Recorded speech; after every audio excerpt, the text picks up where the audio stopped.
market directly to motivated sellers, because what this does, it bypasses the market.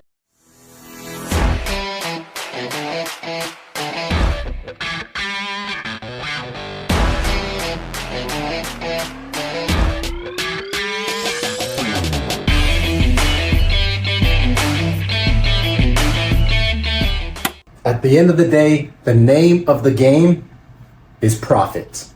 So in the game of real estate, you want to make sure that you buy low and sell high.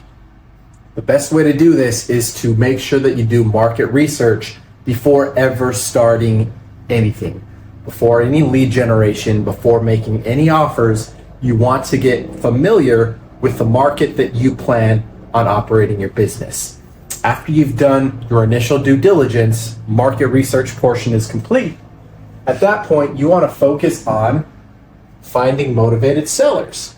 Yes, you can make offers on MLS properties, but that's where all the competition is.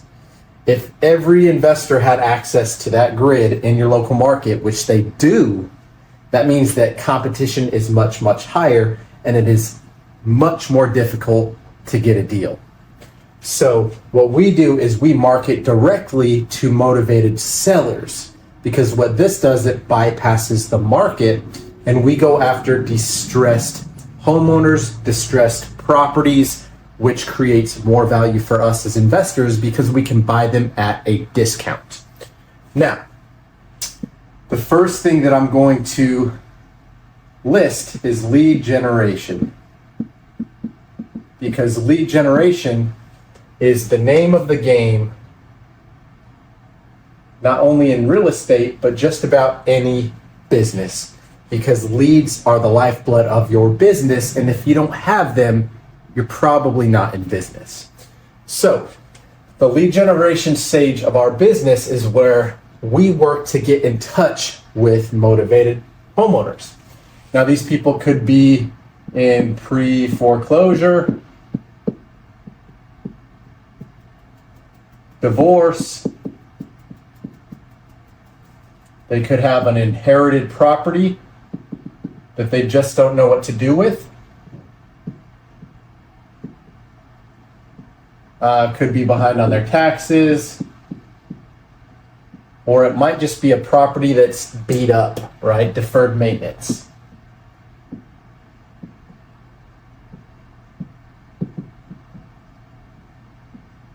This is where you're finding your distress. This is where you're building your list. Because by targeting these people, again, you're undercutting the market where all the competition is, and you're going direct to seller. So after you have the lead generation wing in place, well, what happens after the leads come in? Sales, negotiations, underwriting, looking at the property and its value. So at this stage, we'll say sales and due diligence. Oop. I lost it.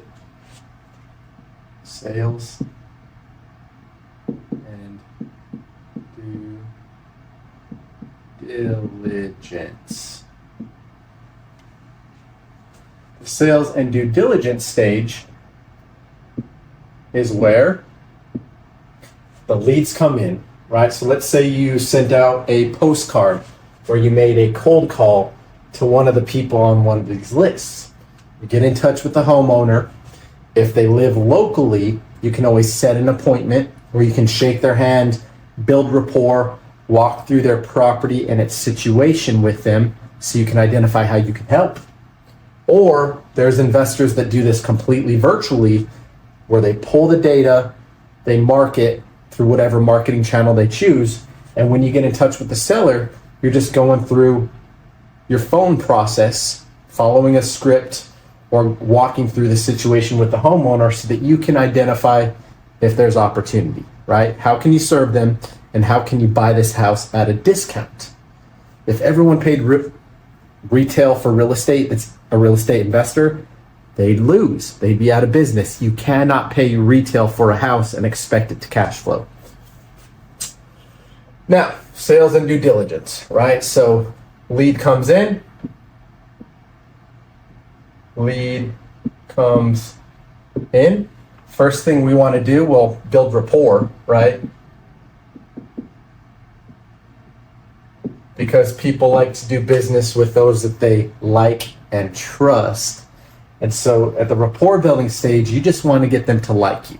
So we've got some different videos on sales training, so that you can be a better negotiator and better at building rapport.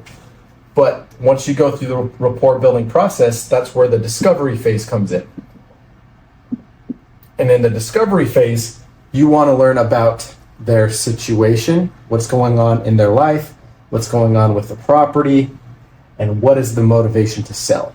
Because when you understand the pain point, then you can identify the solution. And so again, the discovery phase, you want to go through what's happening in that motivated seller's life.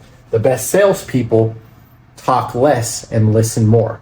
They ask the right questions in order to find the answers so they can create solutions.